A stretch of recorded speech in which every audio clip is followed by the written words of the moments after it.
네, 계속해서 노영의 뉴스 인사이다 이어가도록 하겠습니다. 지난 주말 동안에 국민의힘 대선 후보로 윤석열 전 검찰총장이 선출됐습니다. 여론상으로는 확실히 홍준표 후보가 압승을 했는데 당심은 윤 후보를 택한 것으로 승패가 결국 갈렸죠. 이에 따른 후폭풍도 만만치 않은 그런 모습입니다. 이재명 캠프 대변인 출신이고 아주 요즘에 핫하고 자기가 제일 말 잘한다고 스스로 생각하는 박진영 우리 또 전 대변인 혹은 대구 카톨릭대 특임 교수 모시고 자세한 얘기 나눕니다. 원래 이분이 여기 제 옆에 딱 와서 앉으려고 했는데 차가 막힌다고 지금 주차장에 일단 차를 세워놓고 전화 연결을 할 수밖에 없는 상황이 됐습니다. 너무 우리 애청자 시청자 여러분께 죄송하게 생각합니다. 자, 안녕하세요. 네, 안녕하세요. 박진영입니다. 어떻게 된 겁니까 도대체가? 아이고, 죄송합니다. 저도 이게 비 오는 월요일이 김포에서 가는 길이 이렇게 막히는지 몰랐습니다. 참네요. 저는 생각보다 일찍, 한 20, 30분 일찍 나왔는데요. 네. 심각합니다, 지금, 예. 정말 심각합니다, 박 대변인. 제가 진짜 나중에 따로 얘기하도록 하시죠. 네. 죄송합니다. 제가 노 변호사님의 영원한 딸랑딸랑인데, 진짜. 네, 좋습니다. 한번 여쭤볼게요. 네. 지난 5일에 윤석열 전 검찰총장이 국민의힘 대통령 후보로 선출이 됐잖아요. 자, 우선 네네. 총평을 한번 얘기해 주실까요? 보수 정당이 전략적 판단이라든가 자기 자정할 능력을, 기층 당원으로부터 상실했다. 저는 그렇게 보여집니다. 왜요? 누가 보듯이 대부분의 전략가들이라든가 오피니언 리더들이 홍준표 후보라든가 유승민 후보의 본선 경쟁력, 전략적 측면에서, 그리고 두 번째는 집권했을 때의 통치권자로서의 능력이 월등히 낮다라고 판단을 했습니다. 네. 그럼에도 불구하고 이 반문재인 전선, 이 반문 감정에 치우친 당원들이 주도하는 이 보수 일변도의 조직동원 선거에 의해서 이제 윤석열 후보가 후보로 선출된 셈이죠.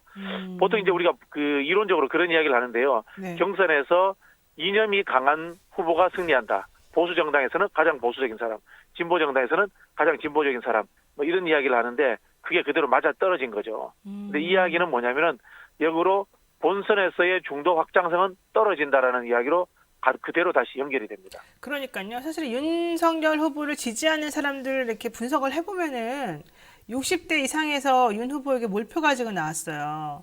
그런 그렇죠, 네. 분들은 사실은 상당히 보수적이고 아주 고정적인 원래 열성 지지자들이다라고 이제 볼 수밖에 없는 건데 네네. 그것의 의미는 충성도는 물론 그 정도는 매우 높겠지만 결국 중도 확장성이라든가 이런 면은 상당히 취약할 수밖에 없다 이런 얘기를 하지 않습니까?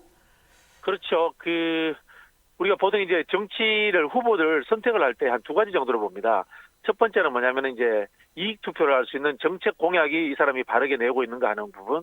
두 번째는 이 사람이 가지고 있는 행태입니다. 비헤이벌, 이미지 메이킹이라고 하죠, 흔히. 네. 이 후보가 어떤 젊은 사람들과 호흡할 수 있는가, 아니면 과거 지향적인가, 스타일이 어떤가, 첫인상이 어떤가. 우리 보통 이제 첫인상을 사람이 한 60% 정도가 첫인상을 좌우한다고 해요. 네. 그 이야기는 뭐냐면은 처음 만났을 때 60% 정도가 비호감을 가지거나 호감을 가지거나 선택을 해버린다고 하거든요. 윤석열 후보는 이미 그런 부분에서 비호감도도 높고 2030 세대들에게는 9세대의 이미지, 흔히 하는 아저씨, 뭐 제가 꼰대라는 표현 안 쓰겠습니다만 네. 그런 이미지가 이미 굳어져 있는 상황이기 때문에 아마 극복하기가 쉽지 않을 겁니다. 그렇군요. 그러면 민주당 입장에서는 박수를 쳤겠네요. 아유, 잘 됐다 이렇게. 박수를 치진 않았죠. 왜요? 전략적 측면에서 윤석열 후보가 되는 게 분명히 유리합니다. 네. 그러나 이제 가치적 측면에서 과연 이 검찰 권력을 이 사유화해서 이 자신의 이제 권력욕에 활용한 사람, 그리고 수많은 의혹이 있는 사람, 그리고 국정을 운영할 능력이 없는 사람이 제1야당의 후보가 되는 게 한국 정치의 발전을 위해서 과연 옳은 일인가라는 그런 사실 자성도 있습니다. 네. 윤석열 후보의 탄생에 민주당 정부가 사실 씨앗을 뿌린 측면이 있지 않습니까? 그렇죠. 예, 그런 부분에 대한 좀 성찰도 있는 걸로 그렇게 알고 있습니다. 그래서 추미애 전 장관은 노영민 실장을 계속해서 비난하더라고요. 저는 대통령께 윤석열 후보를 총장을 추천한 분이 누군지는 잘 모르겠습니다만은 네. 분명히 이 정권의 평가와 문재인 정권이 끝난 다음에 평가와 후일담으로서도 밝혀져야지만이 이 통치권자의 인사와 주변 참모들의 이 보좌하는 자세라는 문제 측면에서 하나의 교훈점으로 저는 남길 수 있다 이렇게 생각이 듭니다. 네. 자, 그리고 이제 구체적으로 강론 들어갑니다. 지금 홍준표 후보가요, 처음에 아주 깨끗이 승복하겠다, 이렇게 말을 하고 나니까 각 언론에서, 야, 이건 민주당과 다르더라. 컨벤션 효과는 물론이고, 민주당처럼 이렇게 구질구질하게 승복을 하네, 안 하네, 이런 말 안 나오고, 봐라, 홍준표 후보 얼마나 멋지냐, 혹은 또 유승민 원희룡 후보 얼마나 멋지냐, 이랬어요. 근데, 그러고 난 다음에 얼마 되지 않아서 이 비리 검찰판에 난 도저히 들어갈 수 없다. 사상 최초로 검찰이 주도하는 비리 의혹 대선에는 참여할 생각이 없다. 이러면서 아주 명확하게 입장을 밝혔단 말이에요. 근데 제가 보기에 이 입장이 나온 시점이 2030 탈당 러시가 이루어집니다라고 하는 보도 이후였어요. 그러니까 원래는 네네. 그 보도가 나오기 전까지는 좀 짱을 보다가 이제 그 보도 나오니까 야 역시 나의 힘은 2030 사건까지야. 그러니까 내가 나중에 정치적으로 뭔가 할 때 이 사람들을 내가 좀 뭘 할 수 있어. 이런 생각을 가지고서 그들과 호흡을 같이 맞추는 거 아닌가? 이런 생각이 좀 들어요. 그렇죠. 그 정치인들은 명분을 가장해서 본인의 정치적 미래와 그렇죠. 이익을 늘 우려를 합니다. 네네. 그런 부분에서 제가 봤을 때 홍준표 후보는 정치를 그만두시지 않는다. 절대 못 그만둘 거예요. 아마. 예, 다음 미래도 구상하고 있다 이런 측면에서 제가 보기에는 균형을 맞춘 것 같아요. 윤석열 후보에게 현장에서 바로 깔끔하게 승복하는 자신의 모습을 보여줬지 않습니까? 네. 그럼에도 불구하고 실제로 자기 핵심 지지층에 대해서는 나는 승복하지만은 실제로 도와줄 생각이 없어. 라고 해서 이제 균형점을 맞춰버린 거죠. 그런 측면에 있어서 저는 홍준표 후보가 명분도 얻고 실리도 얻은 그런 네. 균형감 있는 선택을 했다. 이렇게 보여지고요. 한편으로 저는 원희룡 후보는 뭐 특별히 평할 가치도 없지만은 가치도 없어요? 평할 가치도 없죠. 다음 당권을 노리고 있다는 게 너무 뻔히 보여요. 네네네. 수가 뻔히 보이는 상황인 거고 네. 1등 후보에게 붙어서 다음 당권을 노리겠다라는 게 제가 보기에는 거의 다 보입니다. 네. 그런 상황인 거고 유승민 후보는 이 보수의 합리적 재구성이라는 측면에서 큰 실수를 한 겁니다. 사실은 유승민 후보는 경선 과정에서 합리적으로 판단하자면은 홍준표 후보와 저는 단일화를 했어야 그렇죠. 된다. 했어야죠. 그렇게 보여집니다. 네. 사실 저도 그래요. 지금 정책이나 뭐나 이런저런 다 품격이나 다 보면은 저는 유승민 후보가 그래도 가장 가능성이 많았던 후보라고 보는데 문제는 카리스마, 개인적 매력 이런 게 조금 부족했던 것 같고 그러다 보니까 일단은 홍준표 후보하고 조금 연합을 펼쳤어야 되는데 홍준표 후보가 손을 내밀었는데 그 손을 아주 결연히 뿌리쳐가지고 결과적으로는 좀 그렇죠. 이렇게 된 것 같아요. 유승민 후보가 최근 10년 동안 보여준 정치의 모습이 뭡니까? 이 박근혜 대통령과의 마찰, 그다음 바른미래당의 창당, 이 과정들이 합리적이고 미래지향적인 보수를 본인이 만들겠다고 한 거지 않습니까? 그랬죠. 근데 지금 이 후보를 사퇴하지 않고 끝까지 단일화를 안 함으로 인해서 결국은 명분보다는 본인의 정치적 야망이라는 것에 더 치중했다는 것으로 드러나 버린 거예요. 그런 측면에서 좀 아쉬움이 남습니다. 네, 좋습니다. 자, 그리고요. 어쨌든 2030 세대가 이렇게 탈당을 진짜 할까요? 그리고 했다고 치면은 다시 들어가지 않고 그냥 민주당에게 그 힘이 갈까요? 저는 그것도 아직은 아니라고 보는데. 탈당을 이미 많이 했습니다. 네, 많이 했고요. 그럼 그다음에 예, 제가 청년 커뮤니티에 네. 들어가 봤는데요. 네. 제법 많은 숫자의 이제 청년들이 이 탈당을 했습니다. 네. 그런데 이제 탈당한 분들이 다시 국민의힘으로 복귀한다거나 그건 아니겠죠. 바로 민주당 지지로 돌아선다거나 이거 쉽지 않습니다. 그럼 그들은 어디 갑니까? 유권자들이 어떤 생각을 하냐면요. 네. 다른 대중이 보지 않고 있지만 유권자 스스로도 자기 스스로의 양심이라는 게 존재합니다. 어제 홍준표 지지하다가 오늘 바로 이재명 지지한다는 건 현실적으로 어렵습니다. 그렇죠, 제가 어렵죠. 이재명 후보를 지지하는 입장에서 봐도 그렇습니다. 네. 그런 부분이 있기 때문에 다소 관망하는 입장으로 저는 돌아설 것이다. 이렇게 보여지고요. 극단적인 경우에는 이분들이 투표를 하지 않는 층으로 빠질 수도 있습니다. 앞으로 이제 중요한 것은 이재명 후보의 정책이라든가 이미지라든가 근본적으로는 청년 세대를 향한 이 민주당 계열의 정의론과 공정론의 재구성이 필요합니다. 네. 인구권 사태라든가 그때 보였던 그런 자세로서는 저는 청년층을 다시 끌어당길 수 없다고 보고요. 네. 부동산이라든가 일자리 문제라는 실제로 정책을 가지고 그 사람들에게 정의롭게 일자리 문제가 해결된다. 정의롭게 부동산 문제가 해결된다라는 어떤 구체적인 프로세스와 명분까지 만들어줘야지만이 민주당으로 흡수될 수 있다. 저는 그렇게 보여집니다. 그러면 이재명 후보 쪽에서는 그런 종류의 무슨 전략 같은 게 있어요? 2030을 아우를 수 있는? 이재명 후보가 그 정책 공약에는 굉장히 강합니다. 직접 집행을 많이 해봤기 때문에 네. 지금 이 청년 관련 주택 정책이라든가 청년 소득 기본소득 정책이나 청년소득 이런 정책들은 상당히 설계가 잘 돼 있고요. 네. 또 그리고 실제로 이 경기도에서 한번 시범을 해봤기 때문에 잘할 수 있는 것이다 이렇게 좀 보여지고 있습니다. 다만 이제 이재명 후보도 최근에 갑작스럽게 비호감도가 높아졌어요. 네. 이 비호감도를 극복하는 것은 정책뿐만이 아니고 지도자로서의 이미지거든요. 그런 부분에 있어서의 청년 세대와 호흡한다는 점, 그리고 과거의 구진보와 다르다는 점, 네. 이런 것들을 저는 분명히 보여줘야 된다 이런 생각이 듭니다. 자, 그러면은요. 어차피 지금 이제 뭐 좀 연결 상태는 안 좋습니다만은 우리가 감안하고 듣죠. 주차장이라는 곳을. 자, 이번 대선이 이재명과 윤석열 양자 구도가 됐는데 결과적으로 이제 본인들이 정통 지지층들 빼고 매우 위험한 유동적인 왔다 갔다 하는 그런 지지층을 누가 잡느냐가 중요하잖아요. MZ 세대, 여성 네네네. 세대 이렇게 된단 말이죠. 예, 예. 자, 그런데 사실 이재명 후보도 MZ 세대에 그렇게 강하지 않아요. 여성 후보에 네네. 여성 세대는 말할 것도 없고. 네네. 그러면은 어떻게 싸웁니까? 윤석열 후보하고? 결국은 과거와 미래의 싸움이 될 겁니다. 과거와 미래에서. 윤석열 후보가 이 후보가 당선되자마자 이 연설을 했는데요. 네. 구도를 잘못 잡으셨어요. 반문재인 반조국을 구도로 잡으신 거예요. 네, 항상 그랬어요, 그분은. 일관적인. 후보가 되는 과정까지는 당내 경선이기 때문에 당의 이념적 성향이 강한 사람들, 감정적으로 문재인 정권을 심판해야 된다고 생각하는 사람들을 모으는 게 중요합니다. 그러나 본선으로 가면은 빨리 중도로 이동하고 확장성을 보여야 되거든요. 네. 그건 뭐냐면은 대통령은 결국은 미래를 설계하는 자리입니다. 그런 측면에서 미래지향적인 비전과 어떤 공약들을 보여줘야 되는데 그것을 뭐 보여준 적도 없고요. 실제로 물론 뭐 국민의힘 자체 정당의 공약이 있습니다. 네. 근데 그것을 자기 몸으로 체득화시켜서 국민들에게 설득할 수 있는 능력이 있느냐? 이 부분에서는 저는 굉장히 의문점을 가지고 있습니다. 그렇군요. 어쨌든 구체적인 공약이나 이런 것들을 지금 조금 더 다듬어진 다음에 내놓겠다는 거죠? 그렇죠. MZ 세대, 네네. 여성 세대를 아우를 수 있는. 자, 지금 정헐님께서 현재 9만 8천여 명 탈당.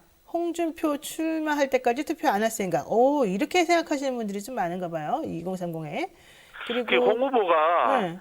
제가 보기에는 갑자기 젊은 층들에게 인기를 끌게 된 것은 네, 정책의 단호함입니다. 첫 번째가 정책 단호함. 뭐 사용을 시키면 사용을 시킨다. 뭘 하면 하겠다. 모병제를 하면 하겠다. 이게 단호함입니다. 흔히 하는 사이다죠. 콜라 발언입니다. 이분은 네. 콜라 발언으로 인기가 된 거고요. 두 번째는 뭐냐면은 진실한 사과라든가 인간적인 면모였습니다. 홍 후보가 과거에 은행에 대해서 비판을 많이 받았지 않습니까? 그렇죠. 그런 것에 대해서 바로바로 사과했어요. 네. 그런 모습들을 빨리 보여야 되는데요. 제가 봤을 때 윤석열 후보는 실제로 아마 몸과 마음이 그렇게 움직이기는 쉽지 않을 겁니다. 네. 반면에 이제 이재명 후보 같은 경우에는 1등 주자였기 때문에 과거의 사이다 발언보다는 흔히 하는 국밥 형태로 이렇게 본인 이미지를 만들었었는데요. 흔히 우리 이장격단이라고 하거든요. 네. 자기 잘하는 거 해야 돼요. 쉽게 잘 안 바뀌거든요, 사람이. 지지층들도 그렇고. 지지층들이 이렇게 기대하는 게 있습니다, 이재명한테. 그걸 이제 우리 미국에서는 이제 경선할 때 익스펙테이션 게임이라고 해가지고 네. 기대 게임, 예측 게임이라고 하는데 이때쯤 되면 이재명이 이런 시원한 이야기 해주겠지 이런 게 있어요. 그런 거에 대해서 부응해주는 다시 사이다로 저는 일부 돌아갈 필요도 있다. 젊은 층들의 지지를 끌어내기 위해서는 그런 생각입니다. 뭐 중요한 거는 사이다 발언도 적시적소에 하지만 또 그거를 실제 실천해낼 힘이 있다는 걸 보여주는 게 또 중요하겠죠. 그리고 그동안에 많이 그렇죠. 보여줘왔고. 예.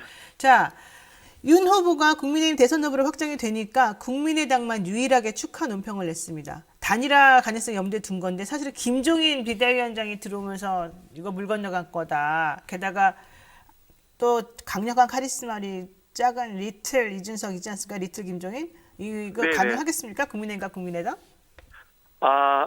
앞에서도 제가 말씀드렸지만 정당 정치라는 게 정치적 이익을 명분으로 감추는 거거든요. 네. 근데 안철수 대표는 그런 게 잘 안 돼요. 우리 보편적 계산하고 다른 분이에요. 그래서 제가 봤을 때 안철수 대표의 계산법은 가장 중요한 게 자존심 문제. 자존심. 늘 그러시더라고요. 이분이 판단했을 때 문재인 후보와 2012년 단일화했을 때 단일화를 한 게 아니잖아요. 본인이 사퇴해줘버린 겁니다. 그렇죠. 그리고 2017년도에는 홍준표 후보가 또 끝까지 또 단일화를 안 했습니다. 그리고 이번 2021년인가요? 오세훈 후보와 서울시장 선거에는 또 본인이 앞장서서 또 단일화를 만들어냈어요. 네네. 잘 알 수가 없습니다. 보편적으로 생각을 한다면은 이 정권 교체를 위해서 야권 단일화에 나서겠지만은 안철수 후보가 예측할 수 없는 상황이기 때문에 저는 단일화가 쉽지 않을 것이다. 네. 그리고 자존심을 내세울 것이다. 뭐 그런 생각이 듭니다. 사실 안철수 후보는 단일화를 아마 마음속에서 하고 싶을 거예요, 엄청나게. 근데 지금 김종인 위원장이나 이준석 대표의 모습을 보면 필요 없다는 입장으로 좀 계속해서 사람을 좀 궁지에 모는 게 있어요. 좀 그렇죠. 너무 이제 한쪽으로. 이제까지 그 자존심이 상해서라도 안 할 것 같은데. 김종인 비대위원장이나 이준석 대표가 택한 그 전략이 네. 안철수 후보를 무시했지 않습니까? 무시하고 그러니까요. 조롱해서 네, 조롱해죠. 지지율을 떨어뜨리는 건데요. 일단 그렇게 하는 이유는 안철수 후보가 단일화를 하든 안 하든 간에 안철수 변수를 최대한 낮추겠다라는 그런 뜻으로 봐야 되거든요. 네. 근데 안철수 후보는 거기에 의해서 자기 지지율이 낮아지면 역으로 자존심이 상하는 결과가 나옵니다. 그렇죠. 이것이 이제 상충되는 상황이기 때문에 저는 단일화가 쉽지 않을 것이다 이런 생각이 들고요. 네. 안철수 후보가 이번에도 단일화를 하게 되면은 본인의 정체성 확인이 안 됩니다. 왜 나는 정치하러 나왔는가라는 것에 대해서 그런 부분에서 단일화가 쉽지 않을 것이라 보고요. 저는 이것과 또 비슷하게 심상정 후보도 똑같습니다. 진보 정당의 자존심, 그다음에 진보 정당이 가지고 있는 정체성 확인 이런 측면에서 네. 여권과의 단일화가 심상정 후보도 저는 쉽지 않을 것이다 이렇게 보여집니다. 그렇죠. 심상정 후보도 사실은 스탠스 잡기가 좀 힘들고 끝까지 간다 하더라도 상처뿐인 영광일지 뭘지 잘 모르겠어요. 정책이 정확히 뭔지 요즘은 헷갈리고 있어요. 이 정의당의 정책에 대해서. 자, 이제 윤석열 후보 좀 이 얘기 해보겠습니다. 대선 후보로 선출이 되면서 고발 사주 의혹 수사를 하는 것에 대해서 야, 이거 야당 탄압이다. 이렇게 얘기를 막 하고 있어요. 근데 나는 이거를 야당 탄압이라고 하는 게 좀 이해가 안 가는데 어떻게 보십니까? 야당 탄압이 아니라 수사를 제가 보기에는 속도가 너무 느린 것 같아요. 아니 근데 본인은 이런 얘기를 했어요. 고발 사주에 대해서는 한마디도 안 하고 뭐라고 얘기했냐면 대장동 그 것은 내가 총장이면 벌써 끝냈다. 벌써 배임 완결이다. 근데 지금 검찰 수사 너무 엉망진창이다. 이렇게 말하면서 자기에 대한 고발 사주 의혹이나 자기 식구들에 대한 수사 방향이나 이런 거에 대해서는 한마디도 안 하더라고요. 저는 우리 노영희 변호사님도 법조인이시지만은 네. 대장동 관련해서도 그런 생각이 드는 게 이 배임이라는 게 서류상 증명하기도 어려운 사건인데 네. 그걸 가지고 이재명 후보를 겨냥해서 계속적으로 파고드는 검찰에 저는 불만이 많아요. 당장 지금 뇌물죄 의혹이 있는 사람은 거의 증거도 있지 않습니까? 네네. 곽상도 전 의원이라든가 박영수 특검관 같은 경우에 그런 의혹들이 뻔히 보이는데 제가 알기로 그 제목에서 배임보다 네. 뇌물죄가 더 큰 범죄를 알고 있는데 그렇죠. 네. 거기에 대해서는 수사를 제대로 시작도 않으면서 배임부터 수사하고 있는 저는 검찰의 수사 의도가 오히려 의심이 간다 이렇게 저는 좀 생각이 들고요. 네네. 윤석열 후보 거는 지금 하루 이틀 문제가 아닙니다. 네. 얼마나 오래된 사건입니까?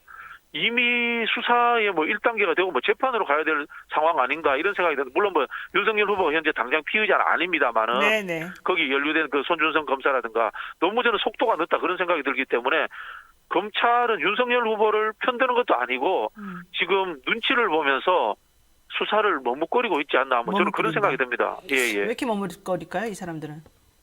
윤석열 후보가 본인과 같은 이제 검찰 출신이기도 하고 네. 제1야당의 대선 후보가 되니까 네. 거기에 대해서 눈치를 보는 거겠죠. 지금 그 대검찰청 감찰부에서 영장 없이 네네. 대검 대변인 공용 휴대전화 이메일을 받았다. 그리고 포렌식하고 결과 할 때 볼 때 참여시키지 않았다. 그러고 난 다음에 지네끼리 공수처 넘겼다. 이러면서 좀 시끄러웠어요. 윤석열 후보 측이 계속 반발하고 있는 거거든요. 이건 어떻게 보십니까?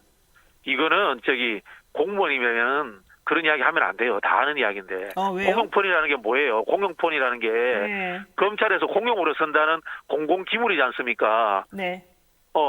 대검찰청에 또는 어디 정부 부처에 있는 컴퓨터라는 거예요. 컴퓨터라는 것을 보는데 감찰부가 언제든지 감찰해서 내규 규정에 의해서 볼 수 있는 거지. 그걸 법적인 적용을 해서 피의자인 상황이면은 그걸 압수수색 영장을 해서 그렇게 해야 되겠죠. 그러니까요. 이거 일반적으로 우리 일반인들이 공용폰 그러면 그냥 핸드폰이구나 개인 핸드폰을 왜 뺏어갔지 이렇게 착각하게 만드는 그 수법인데 전혀 아니죠. 그 대검에 있는 기물을 보는데 그게 무슨 압수수색 영장이 필요합니까? 네. 상식입니다 이거는. 그러면 지금 검찰 흔들기군요, 그냥. 그렇죠. 그냥 그 언론을 활용해서 이제 불만을 터뜨리고 있는 거죠. 본인이 탄압받고 있다 이런 이미지를 지속적으로 만들려고 하는 제가 보기에는 약간의 작전이다 이렇게 보여집니다. 언론에서 얘기하고 있는 건 또 있습니다. 유동규 전 본부장이 검찰 압수수색 직전에 이재명 후보 최측근인 정진상 부실장과 통화했다. 이걸 가지고서 이제 이재명을 잡아야 되는데 왜 이재명에 대해서는 언급이 한 개도 없느냐. 정 부실장에 대한 조사도 제대로 안 하고 있으면서 이거 너무 심각한 거 아니냐 이런 얘기가 나와요. 이거 어떻게 봐야 됩니까? 아니 유동규 씨하고 정진상 씨가 아는 사이래요. 정진상 씨가 나중에 이제 언론에 대고 공개적으로 밝혔습니다. 네. 아는 사이이기 때문에 성실히 그 조사에 임하고 진실을 밝혀라라고 이야기했다는데 통화하면 안 되나요? 그게? 근데 아니 그러니까 타이밍이 애매하긴 하잖아요. 전화를 했는데 하필 딱 그 끝나자마자 압수수색이 됐는데 핸드폰을 딱 끝나자마자 버리고 뭐 어쩌고. 그러니까 근데 유동규 씨의 행위에 대해서는 검찰에서 이제 그 조사를 받아야 되겠죠, 피의자니까. 네. 근데 정진상 씨가 그 전화하면 안 되는가요? 그 아는 지인한테? 저는 거기에 대해서 첫 번째 질문을 드리고 싶고요. 네. 두 번째는 이 사실을 어떻게 언론에 알게 됐을까요? 뭐 흘리지 않았다는 게 검찰 주장이에요. 자기네는 흘리지 않았다. 흘리지 않았다고 하는데 네. 이 이야기는 100% 유동규 씨의 입을 통해서 나왔을 거 아닙니까? 정진상 씨 입에서 나오진 않았을 거란 말이에요. 네네. 그리고 유동규 씨의 핸드폰을 통해서 확인했을 거 아닙니까? 그죠? 네. 그런 상황인데 그거를 지금 수사하는 과정에서 유동규 씨의 유동규 씨의 핸드폰을 가질 수 있는 사람이 누굽니까? 수사하던 사람들 아니겠어요? 네. 저는 그래서 앞에서 말씀드린 것처럼 대장동 수사 관련돼서 이 검찰 제가 단정할 수는 없습니다만은 네. 과거에 조국 장관 수사 때 했던 것처럼 이 수사 사실이 흘러나온다거나 이것을 가지고 다시 그 재수사를 한다거나 다시 이 언론 기사를 가지고 정진상 씨를 부르려고 하는 그런 의도가 보이지 않습니까? 어떻게 보면은 네. 그런 부분들에서 충분히 제가 의심이 된다라고 말씀을 드리는 거예요. 근데 저는 궁금한 게 그거더라고요. 원희룡 후보는 그걸 어떻게 알았대요? 원희룡 원희룡 후보는 후보는 특히 또 어떻게 알았을까요? 한 명이 더 있다는 그런 아주 구체적인 말까지 했는데 그 말을 나는 어디서 들었을지가 참 궁금하더라고요. 아마 원희룡 후보도 이제 검사 출신이시니까 그렇게 예측해 봅니다. 네. 다 그럼 검찰 라인들이 다 여기다가 알려주고 저기한테 찔러주고 막 이런 식이에요? 그 제가 단정할 수는 없죠. 단정할 수는 없지만은, 네. 이 윤석열 총장이 네. 그 이야기 했지 않습니까? 저는 사람에 충성하지 않습니다. 조직에 네. 충성합니다. 네. 그 조직이 어딥니까? 네. 검찰은 검찰일 뿐이라는 거죠. 일반 국민들이 느끼기에는. 그럼 원희룡 후보도 마찬가지입니까? 저는 그렇게 생각합니다. 네. 그러니까는 어쨌든 그쪽에서 흘러났을 거다. 그럼 어쨌든 그렇다고 치고 원희룡 후보가 말하고 싶은 그 한 명은 누구예요? 그렇죠. 저도 잘 모르겠습니다. 잘 모르지만 그 날카로운 반짝이는 감으로 보면 아니 유동규 씨를 아는 분이겠죠. 이재명 지사를 말하고 싶은 거 아닐까요? 이재명 후보를? 절대 그렇지 않을 겁니다. 그래요? 그건 또 아니에요? 절대 그러니까 이재명 후보가 전화했건 안 했건 원희룡 후보는 이재명이라는 이름을 그렇죠. 말하고 싶었던 거겠죠? 지금 실제로 그분 이렇게 이야기하지 않습니까? 네. 그분이 저희가 생각하기에는 네. 이 화천대유에 이익을 몰아주도록 금융 설계를 한 사람이다. 저는 그런 생각을 가지고 있는데 우리는 그렇게 보는데.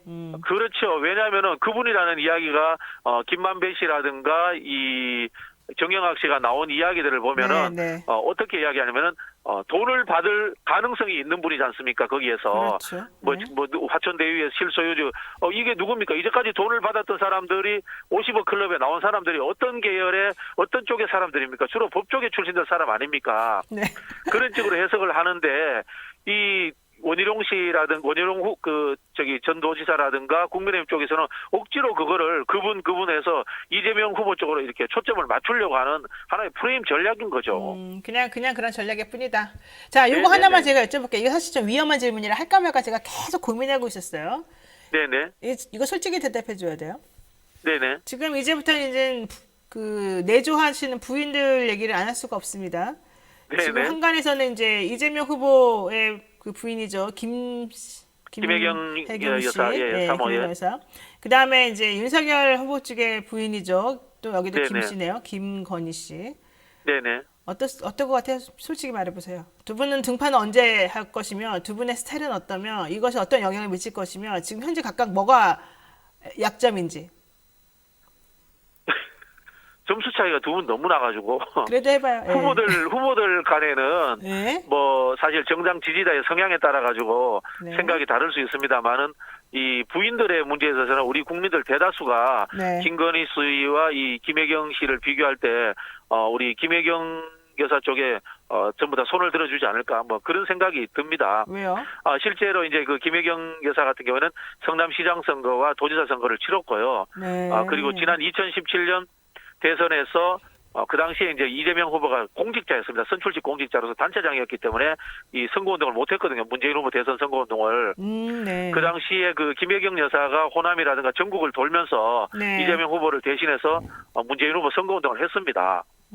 그런 경험도 있고 뭐 실제로 이 사회적 인식이라든가 이런 부분에 있어서의 웬만한 그 정치인들 못지않기 때문에 굉장히 잘하실 겁니다. 김혜경 씨 근데 이제 여사는 그럴 것 같고. 예, 상대적으로 근데 김건희 씨 같은 경우는 이제 본인 관련되는 의혹들이 많기 때문에 네. 대중 앞에 나서는 것 자체가 좀 저는 좀 부담스러울 수 있다. 근데 나타난다고 그런- 하잖아요. 어쨌든 나타나야 되고. 예, 거기에서 지난번에 있었던 뭐 개 사과 사건 있지 않습니까? 사진 문제. 네. 그리고 이제 그 윤석열 후보 손바닥에 있었던 왕자 문제. 네. 이런 것들이 이 김건희 씨의 논문이 주로 뭐 사주 명리 이런 쪽에 관한 네, 논문이지 네, 않습니까? 유지. 예. 그러다 보니까 그 두 사건과 김건희 씨를 연결하는 경향이 좀 있습니다. 언론에서도. 네. 그런 측면에서 대중 앞에 나왔을 때, 제가 봤을 때는 합리적이고 과학적으로, 지성적으로, 남편을 이게 옆에서 돕는 이 부인의 모습으로 보일까, 대중들에게. 그런 부분에서 좀, 대중들이 많이 의심을 할 거다, 그런 생각이 듭니다. 그러면 네. 한마디씩으로 딱 평을 하고 끝내죠. 김건희 씨에 대한 한마디 평, 김혜경 씨에 대한 한마디 평. 뭐 같이 평하자면은 제가 김혜경 씨, KO승, 뭐라고요? KO승. 그리고요. 예, 뭐 그렇게 보고 김건희 씨는 나오셔도 말을 조심하셔야 될 것 같습니다. 그게 한마디 평이에요. 예. 갑자기 꼬리를 내리네 이분이. 알겠습니다. 네, 오늘 말씀 여기까지 듣도록 하겠습니다. 네, 지금까지. 아유, 죄송합니다. 이거 거의 천재지변 수준이었습니다. 죄송합니다. 네, 지금까지 박진영 전 대변인하고 우리 좀 얘기 나눴는데요. 진짜 저희 모시고 얘기하려다가 오늘 잘못했으니까 다음에 한 번 더 나오셔야 돼요. 예, 존경합니다. 네, 고맙습니다. 노 네, 변호사님. 들어가십시오. 예. 네, 감사합니다. 네. 네, 지금까지 박진영 전 대변인하고 얘기 나눴고요. 잠시만 기다리시면 우리 슬기로운 경제생활 요즘 문제되고 있는 큰 요소수 얘기 한번 해보겠습니다. 잠시만 기다려주세요.